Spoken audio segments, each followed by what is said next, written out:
ബാലതാരമായി എത്തി പിന്നീട് സഹനടിയായും നായികയായും ഉയർന്ന താരത്തിന്റെ ചിത്രമാണിത്. ഒരു പ്രൊഫഷണൽ നർത്തകി കൂടിയാണ് ഈ കക്ഷി. ആളെ മനസ്സിലായോ?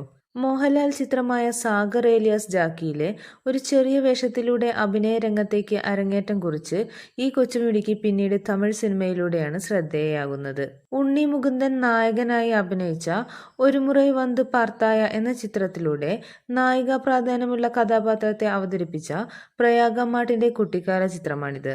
2014 പുറത്തിറങ്ങിയ പിശാച് എന്ന തമിഴ് ചിത്രമാണ് പ്രയാഗയെ ശ്രദ്ധേയയാക്കിയത്. പിന്നീട് പാവ, കട്ടപ്പനയിലെ ഋതിക് റോഷൻ, ഒരേ മുഖം, വിശ്വാസപൂർവം മൻസൂർ, പോക്കിരി സൈമൺ, രാമലീല ഒരു പഴയ ബോംബ് കഥ, ഭൂമിയിലെ മനോഹര സ്വകാര്യം തുടങ്ങി നിരവധി സിനിമകളിൽ അഭിനയിച്ചു. ഫാഷൻ രംഗത്തു നിന്നും അഭിനയത്തിലേക്ക് ചേക്കേറിയ പ്രയാഗയുടെ വ്യത്യസ്ത ലുക്കുകൾ പലപ്പോഴും സോഷ്യൽ മീഡിയയിൽ വിമർശിക്കപ്പെട്ടിട്ടുണ്ട്. അഭിനയവും മോഡലും കൂടാതെ ഒരു പ്രൊഫഷണൽ നർത്തകി കൂടിയാണ് പ്രയാഗ.